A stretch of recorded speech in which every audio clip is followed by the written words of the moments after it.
नमस्कार, वंदे मातरम, जय हिंद साथियों यदि आप यूपीपी एग्ज़ाम की तैयारी कर रहे हो तो इसके लिए मैं लेकर आया हूँ सामान्य हिंदी का प्रैक्टिस सेट। दोस्तों इसमें 40 से 80 क्वेश्चंस होने वाले हैं। लगभग 40 क्वेश्चंस हिंदी के हैं। आप लोग लास्ट तक देखने के बाद में ज़रूर कमेंट करिएगा कि आपको ये सेट कैसा लगा और आपके 40 क्वेश्चंस में से लगभग कितने क्वेश्चन सही हुए। तो दोस्तों भाग 2 है। इसके पहले भाग 1 में सामान्य ज्ञान जीके का हल करवाया था। अगर आपने नहीं देखा तो वो भी देख सकते हो। तो दोस्तों पहले इसमें गद्यांश दिया है। तो गद्यांश कैसे हल किया जाता है, इसको पहले नंबर में हम सही से पढ़ लेते हैं। सही से पढ़ने के बाद में देखो, जिस कोई भी हो गद्यांश उसको सबसे पहले पढ़ेंगे तभी तो उसके उत्तर छांट पाएंगे। तो पहले गद्यांश को पढ़ लेंगे। दोस्तों हमने इसको हल कराने के लिए गद्यांश को पहले ही पढ़ लिया है। आप लोग एक बार इसको देख सकते हो, गद्यांश तभी हल कर सकते हो। तो देख लेते हैं। इसमें पहला क्वेश्चन दिया है कि इंद्रियों के स्वतंत्र होने पर उसका परिणाम क्या होता है। तो इसका जो विकल्प होगा दोस्तों, जो गद्यांश है उसी से पढ़कर लगाना पड़ेगा कि इंद्रियों के स्वतंत्र होने पर उसका परिणाम क्या होता है। तो क्या होता है दोस्तों, ये होता है सोचने की शक्ति कम हो जाती है। ऑप्शन नंबर ए राइट है इसमें। अगला है कि इंद्रियों के उपयोग की बात किस रूप में की गई है। इंद्रियों के उपयोग की बात किस रूप में की गई है। तो किस रूप में की गई दोस्तों, ये की गई संयम के रूप में। इसके बाद में अगला क्वेश्चन दिया है कि सह प्रवृत्ति से क्या तात्पर्य है। सह प्रवृत्ति से क्या तात्पर्य होता है, ये होता है दोस्तों सोचने की शक्ति होती है सह प्रवृत्ति से तात्पर्य। इसके बाद अगला क्वेश्चन है कि आकर्षण का विलोम शब्द लिखिए। तो आकर्षण का विलोम शब्द क्या होता है, तो ये होता है दोस्तों विकर्षण। ऑप्शन नंबर ए राइट हो जाएगा। अगला है कि निम्नलिखित में से कौन सा विसर्ग संधि है। तो दिए गए विकल्पों में से कौन सी विसर्ग संधि है। तो दोस्तों जो निह धन अंतर होता है ये होती है विसर्ग संधि। इसके बाद अगला क्वेश्चन है कि श्याम सुंदर में कौन सा समास है। तो श्याम सुंदर में कौन सा समास है, तो याद रखिएगा कर्मधारा है यहाँ पर श्याम और सुंदर, इसलिए ऑप्शन नंबर सी राइट हो जाएगा। अगला है कि पूर्ण विराम चिन्ह का प्रयोग किया जाता है। तो पूर्ण विराम चिन्ह का प्रयोग कहाँ पर किया जाता है। तो पूर्ण विराम चिन्ह का प्रयोग दोस्तों किया जाता है वाक्य के अंत में। ऑप्शन नंबर बी राइट हो जाएगा। इसके बाद अगला क्वेश्चन है कि कौन सा सम्मान उत्तर प्रदेश हिंदी संस्थान का नहीं है। कौन सा सम्मान जो है उत्तर प्रदेश हिंदी संस्थान का नहीं, तो जो है दोस्तों कबीर सम्मान है, ये हिंदी संस्थान का सम्मान नहीं है। उत्तर प्रदेश की बात हो रही है। अगला क्वेश्चन है कि हिंदी का पाणिनि कहा जाता है। हिंदी का पाणिनि दोस्तों किसको कहा जाता है, ये कहा जाता है किशोर दास को। ऑप्शन नंबर सी राइट हो जाएगा। अगला है कि निम्न में से कौन मध्यकाल का कवि नहीं है। कौन सा मध्यकाल का कवि नहीं है, तो क्या हो जाएगा दोस्तों, ऑप्शन नंबर डी राइट हो जाएगा। गोवर्धन राम त्रिपाठी जो है मध्यकाल के कवि नहीं है। अगला है कि पंचतंत्र की भाषा को जबान ए हिंद किसने दिया। पंचतंत्र की भाषा को जबान ए हिंदी किसने दिया था। किसने दिया था दोस्तों, ये दिया था नौशेख खां के राजकवि ने। नौशेख खां के राजकवि ने दिया था पंचतंत्र भाषा को जबान ए हिंदी नाम। इसके बाद अगला क्वेश्चन है कि देवेंद्र का संधि विच्छेद है। तो देवेंद्र का संधि विच्छेद क्या होता है दोस्तों, इसका होता है Dev plus Indra. Option number C right हो जाएगा। अगला है कि बारहसिंगा शब्द में कौन सा समास है। तो बारहसिंगा समास में कौन सा समास होता है, इसमें दोस्तों होता है बहुव्रीहि समास। ऑप्शन नंबर ए राइट हो जाएगा। अगला क्वेश्चन है कि निःशुल्क में उपसर्ग है। तो निःशुल्क में कौन सा उपसर्ग होता है। तो निःशुल्क में दोस्तों क्या होता है, निः जो होता है उपसर्ग लगा होता है। अगला है कि अच्छाई शब्द में कौन सा प्रत्यय है। तो अच्छाई शब्द में कौन सा प्रत्यय है, तो इसमें होता है दोस्तों आई। अच्छा प्लस आई अच्छाई होता है, इसलिए आई यहाँ पे प्रत्यय लगा है। अगला है कि विद्यार्थी का संधि विच्छेद क्या होता है। विद्यार्थी का संधि विच्छेद क्या होता है, तो इसका होता है दोस्तों विद्या प्लस अर्थी होता है विद्यार्थी का संधि विच्छेद।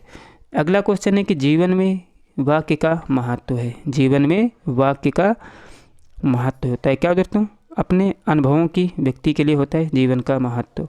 अगला है कि अर्थ की दृष्टि से वाक्य के कितने भेद होते हैं। तो अर्थ की दृष्टि से वाक्य के भेद कितने होते हैं, 8 होते हैं। ऑप्शन नंबर डी राइट हो जाएगा। अगला क्वेश्चन है कि संख्यावाचक विशेषण कितने प्रकार के होते हैं। तो संख्यावाचक विशेषण दोस्तों कितने प्रकार के होते हैं, ये होते हैं 2 प्रकार के। ऑप्शन नंबर ए राइट हो जाएगा। अगला है कि दुखी होना किस प्रकार का उदाहरण है। दुखी होना किस प्रक्रिया का उदाहरण है। तो दुखी होना दोस्तों होता है एक सहायक क्रिया का उदाहरण होता है। ऑप्शन नंबर ए राइट हो जाएगा। अगला क्वेश्चन है कि निम्नलिखित वाक्यों में से कौन सा कृतवाच्य है। तो कौन सा दोस्तों कृतवाच्य है, तो पहला ही विकल्प राइट है कि हमारी अच्छा भगवान हमारी रक्षा करता है। ये दोस्तों क्या है, कृतवाच्य दिए गए विकल्पों में से।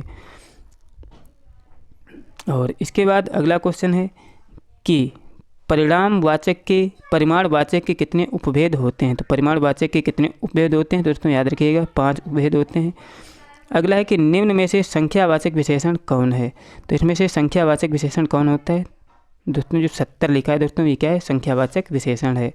अगला है कि वह बहुत पढ़ता है, वाक्य में पढ़ना कौन सी क्रिया है? तो वह बहुत पढ़ता है, वाक्य में पढ़ना क्या क्रिया है दोस्तों?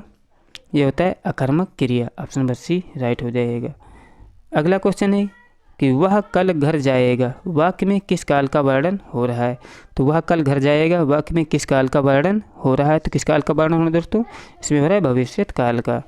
अगला है कि भूतकाल के कितने भेद होते हैं? तो भूतकाल के कितने भेद होते हैं? तो याद रखिएगा भूतकाल के 6 भेद होते हैं। अगला क्वेश्चन है कि कृतवाच्य में किसकी प्रधानता होती है? तो कृतवाच्य में किसकी प्रधानता होती है? तो याद रखिएगा कर्ता की प्रधानता होती है कृतवाच्य में। अगला है कि अव्यय के मुख्यतः कितने भेद होते हैं? तो अव्यय के मुख्यतः कितने भेद होते हैं? तो याद रखिएगा अव्यय के 4 भेद होते हैं। ऑप्शन नंबर सी राइट हो जाएगा। अगला क्वेश्चन है कि मेहतारनी का पुल्लिंग क्या होता है? तो मेहतारनी का पुल्लिंग क्या होता है? तो मेहतारनी का पुल्लिंग होता है दोस्तों मेहतर। ऑप्शन नंबर ए राइट हो जाएगा। अगला क्वेश्चन है कि निम्न में से कौन बहुवचन नहीं है? तो कौन सा जो है बहुवचन नहीं है? तो जो तिथि है दोस्तों, ये क्या बहुवचन नहीं। बाद में कि प्राण, लोग, घर घर, ये सभी बहुवचन है। अगला है कि अपने पराये की भावना वाक्य में किस कारक का प्रयोग हुआ है? अपने पराये की भावना वाक्य में किस कारक का प्रयोग हुआ है? तो किसका प्रयोग हुआ दोस्तों? इसमें है संबोधन का प्रयोग हुआ है। याद रखिएगा ऑप्शन नंबर डी राइट हो जाएगा। अगला क्वेश्चन है कि जब पानी बरसता है तब मेंढक बोलते हैं, इस वाक्य में जब पानी बरसता है क्या है? याद रखिएगा इसमें क्या होता है? ये क्रिया विशेषण उपवाक्य होता है। जब पानी बरसता है तब मेंढक बोलते हैं, वाक्य में जब पानी बरसता है क्या है दोस्तों? क्रिया विशेषण है। अगला कि वाक्य में पदक्रम का सबसे साधारण नियम क्या है? वाक्य में पदक्रम का सबसे साधारण नियम क्या है? तो इसका सबसे साधारण नियम क्या होता है दोस्तों? पहले कर्ता, फिर कर्म, फिर क्रिया होता है वाक्य के पदक्रम का साधारण नियम। इसके बाद में अगला क्वेश्चन है कि महात्मा का बहुवचन है, तो महात्मा का बहुवचन क्या होता है? तो याद रखिएगा महात्माओं होता है महात्मा का बहुवचन। अगला है कि निम्न में से कौन सा बहुब्रीहि समास का उदाहरण है? तो कौन सा जो है बहुब्रीहि समास का उदाहरण है? तो याद रखिएगा ऑप्शन नंबर सी राइट हो जाएगा चंद्रशेखर। चंद्रशेखर दोस्तों बहुब्रीहि समास का उदाहरण है दिए गए विकल्पों में। अगला है कि दो शब्दों को जोड़ने के लिए कौन सा चिन्ह प्रयोग किया जाता है? तो दो शब्दों को जोड़ने के लिए कौन से शब्द का प्रयोग किया जाता है दोस्तों? इसके लिए योजक चिन्ह का प्रयोग किया जाता है। अगला है कि उड़ता तीर लेना मुहावरे का अर्थ क्या है? तो उड़ता तीर लेना मुहावरे का अर्थ क्या होता है? अकारण मुसीबत मोल लेना होता है उड़ता तीर लेना का अर्थ। अगला है कि शब्द दूरंत में कौन सा उपसर्ग है? तो शब्द दूरंत में कौन सा उपसर्ग है? तो याद रखिएगा दुर जो यहाँ पे है ये उपसर्ग है। अगला क्वेश्चन है किस किस शब्द में प्रति उपसर्ग नहीं है? तो किस में दोस्तों? ये तो पता चल रहा है कि प्रत्येक, प्रतीक्षा और प्रत्येक में समय, लेकिन प्रच्छन्न में प्रति उपसर्ग नहीं है। और लास्ट है कि प्रत्यय रहित उदाहरण कौन सा है? ऐसा कौन सा वाक्य जिसमें प्रत्यय नहीं लगा? तो क्या देखिएगा अनुवाद में दोस्तों क्या है? प्रत्यय नहीं लगा है। अगर आपने लास्ट तक वीडियो देखा है, आपको अच्छा लगा हो तो चैनल को जरूर सब्सक्राइब कर लें। वीडियो अच्छा लगा तो लाइक भी करें और अपने दोस्तों के पास शेयर करें। मिलते हैं नेक्स्ट पार्ट के साथ, तब तक के लिए जय हिंद, जय भारत।